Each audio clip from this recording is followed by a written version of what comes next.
Share that clip where IUIC is marching around. This is at Prospect Park, I think, or close to it, where that structure is. And they're outside there, and they're on their way to the Barclay Center, and they're doing their chants already. Someone who's sharing this as paramilitary type, Black Hebrew formation at Grand Army Plaza, singing on a loop, "Hey Jacob, it's time to wake up.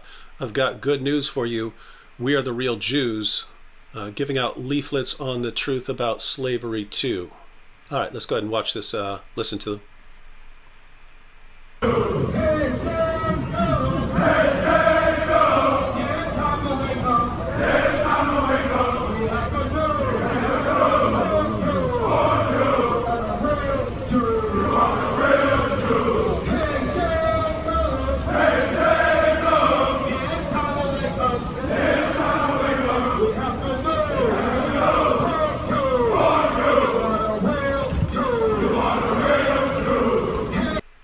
Now they're behind some bushes, so you can't really see. But as far as the heads they look pretty deep out there, man.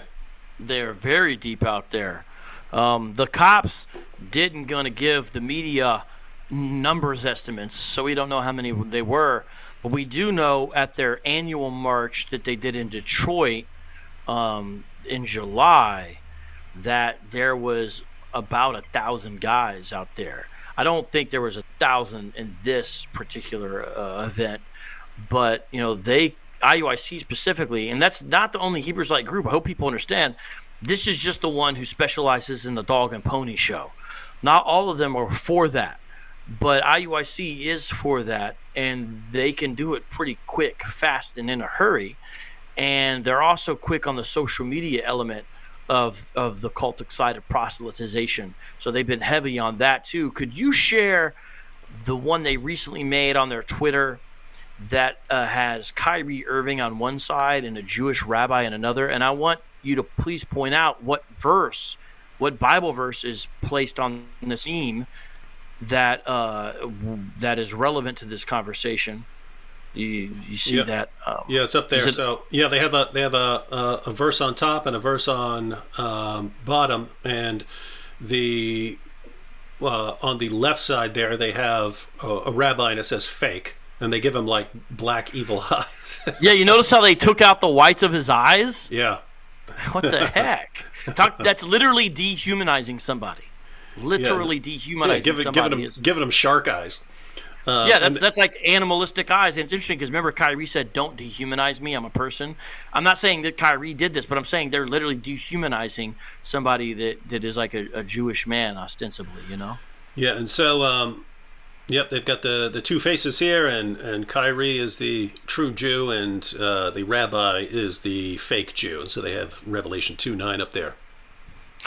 Yeah, and they have the red letter, the red writing on the left side. Red letters, black eyes. Yeah, and then it's interesting on the right side they have white letters, and they allow Kyrie to have white in his eyes. So that's what they're doing. That's what they're dropping. That's what they're about. And these guys in this cult can't just say, "We're the real Israelites." They don't feel like the pie of modern day Jewry is big enough for, I guess, both of them to fit. It's like the old sheriff, there's not room enough for both of us in this town, or what is it? This town's not big enough for both of us, whatever it is, right?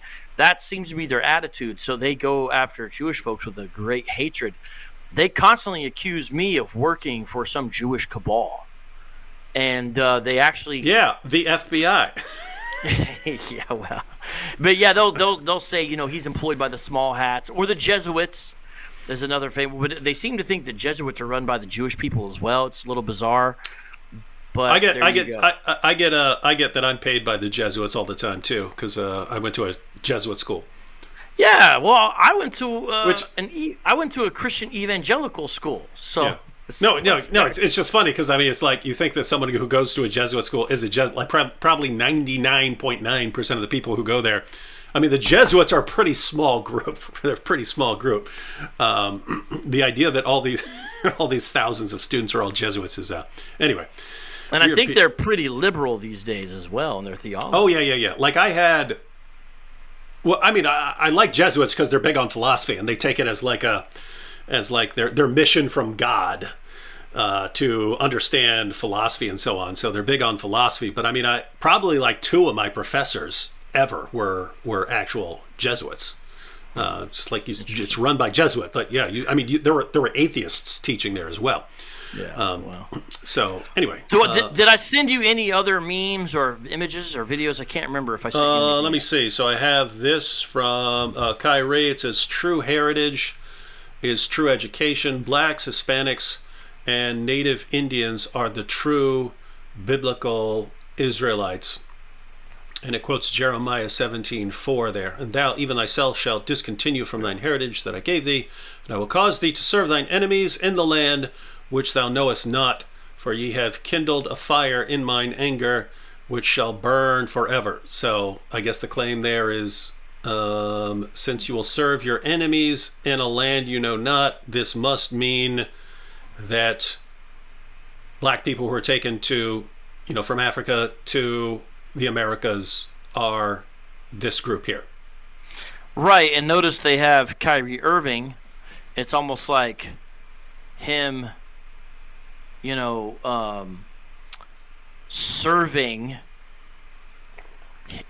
serving people in a foreign land who are his enemies. I get it. Oh, still now. Mark Cuban is Jewish. Oh, I get it. I get it.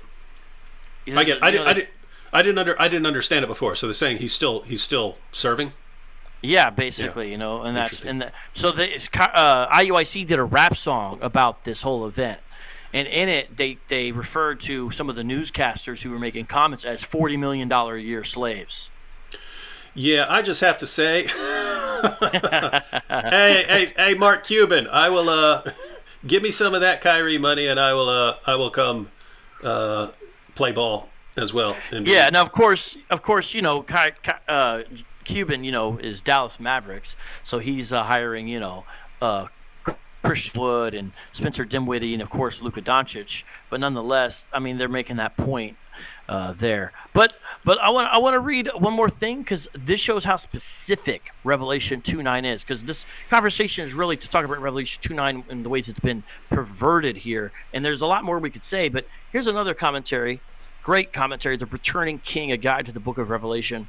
Vern Poythress, and look at what he says on page 86, because this shows you how specific this persecution is. Smyrna is one of 2 churches for whom Christ gives encouragement and not rebuke. Smyrna faced serious persecution, including even death. Christ's assurance begins with underlining the fact that he is victorious over death.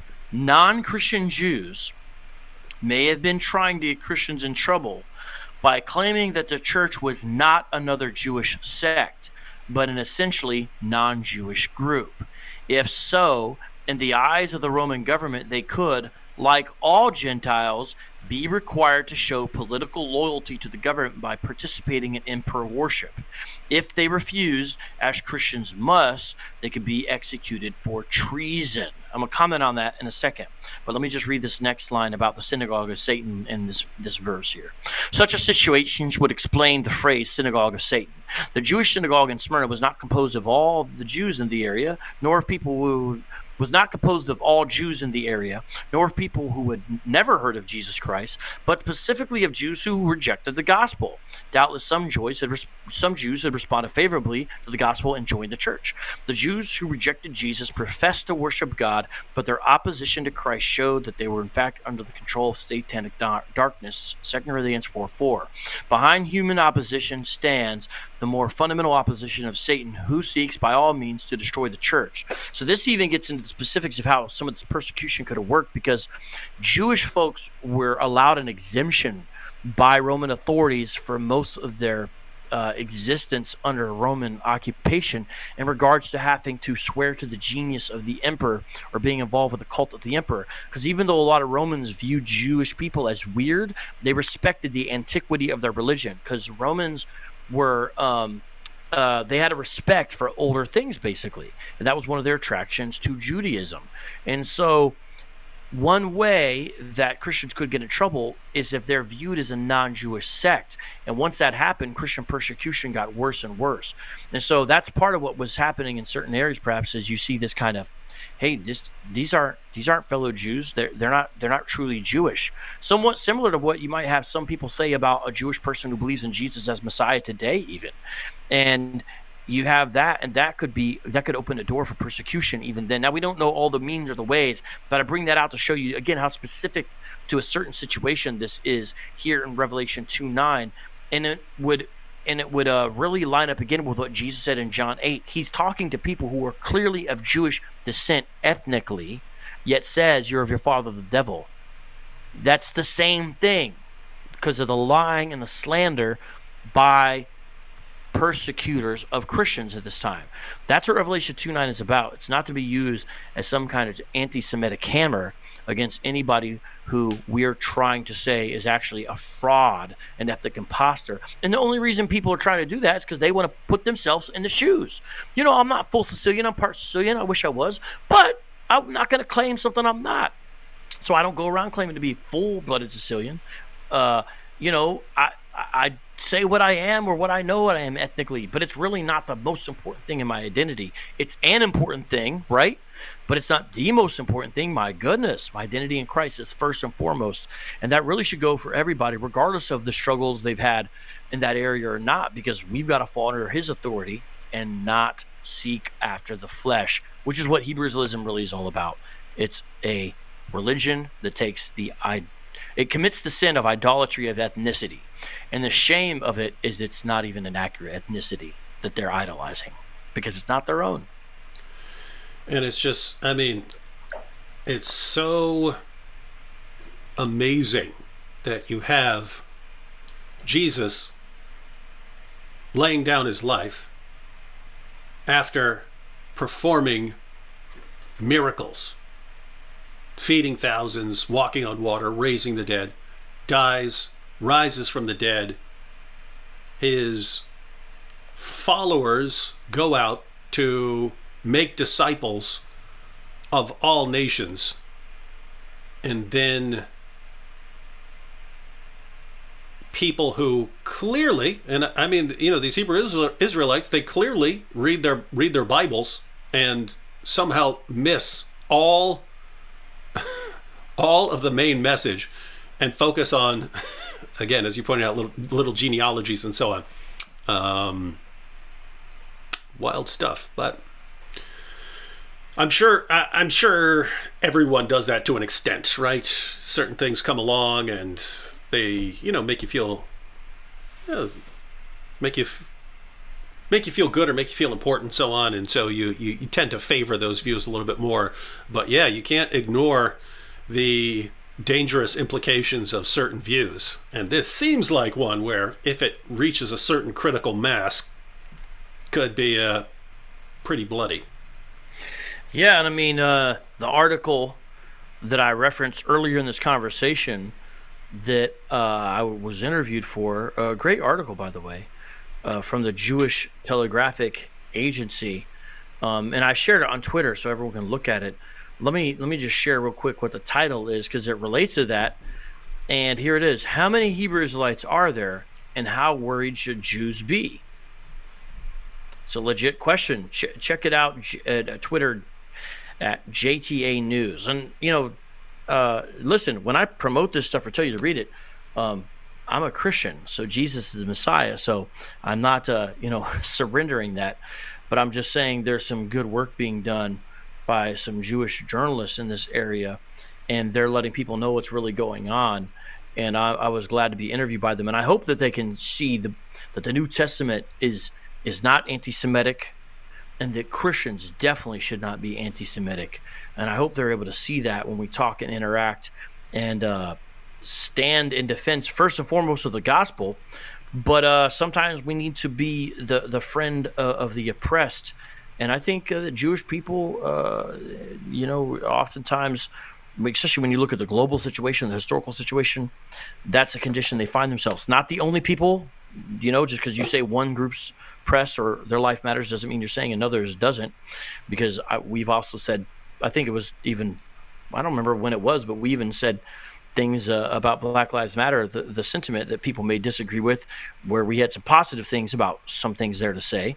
So anyways, I don't want to ramble too long. There's a lot here, and it's a lot of controversial stuff, a lot of landmines, but I hope people see a little bit better now what's going on in Revelation. Because in the first opening chapters of Revelation, Jesus, as he speaks to John, as John is locked away on the Isle of Patmos, Jesus is telling John messages that he wants to give to 7 churches in Asia Minor. And as Jesus gives these messages, there's correction, there's condemnation, there's rebuke, there's all kinds of different things that Jesus gives to these actual, physical, real churches that were there. And some continue. And at the church of Smyrna, Revelation 2:9 happens in that context. And they're facing persecution. And Jesus gives them encouragement in the face of their persecution, in the face of their trial, to say, listen, you're being attacked ultimately by Satan. Those folks are saying they're one thing, but they're really not following after the religion of Abraham, regardless of their ethnicity. You actually, I believe that ultimately when you read Revelation, when you read John's writing as a whole, you as the people of God are following that, especially when you read Paul in Galatians 3. And the same idea pops up in Revelation 3:9. The same thing at the Church of Philadelphia. A very similar verse happens in Revelation 3:9. We could have done another show just on that, and you could see the similarities between Revelation 2:9 and Revelation 3:9. So that's a context, is Jesus giving encouragement in the face of persecution. And some of the persecution in these very specific instances is coming by people who would view themselves as religious, members of the synagogue, Jews who practice Judaism. But we saw that already in the book of Acts. We saw men of the synagogue who were split, and some would attack Christians and some would listen to Christians. We saw that during Jesus' own day with the Pharisees, and you had people like Nicodemus, and then you had members of the Sanhedrin like Joseph of Arimathea, and then others who were obviously against Jesus to the point of wanting to crucify him. So that has always happened and will happen, but that doesn't mean that then we're saying, oh, this means that all you Jewish people are actually satanic imposters and frauds. That's not what it's about. It's about something very different. And so I hope that people understand that better today, because this verse is going to be brought up again and again by anti-Semitic groups like Hebrew Israelites. Yeah, and going back to what we were talking about earlier, ladies and gentlemen, the church very frequently tends to wait to respond to cults until the cults are everywhere, and then they get worried. In other words, lots of people didn't get worried about Jehovah's Witnesses and stuff till they're knocking on the door, right? Then it becomes a concern, and it seems like a lot of Christians aren't going to worry about the Black Hebrew Israelites until these guys are knocking on their church's door, standing outside their churches and so on, and then they'll suddenly become concerned about it.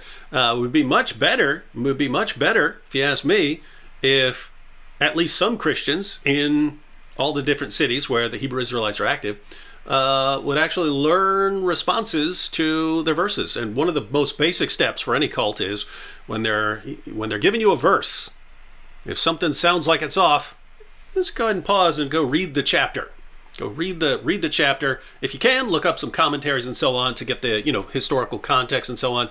But it's a good practice to get into, because you have the Hebrew Israelites, and they'll use tons of verses, but they have a pretty small collection of their go-to verses. And so why wouldn't you want to familiarize yourself with those chapters and those verses and the background so that you can respond effectively and help stop what looks like a pretty bad cult here.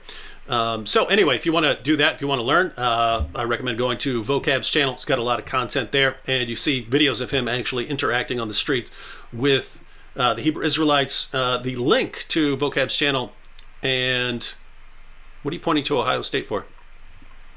Because even though they lost today, I'm still standing in solidarity with them against the evil school from up north that wears blue and yellow, and people who are wicked like Carm are known to support in their weaker moments. But OHIO, go Bucks.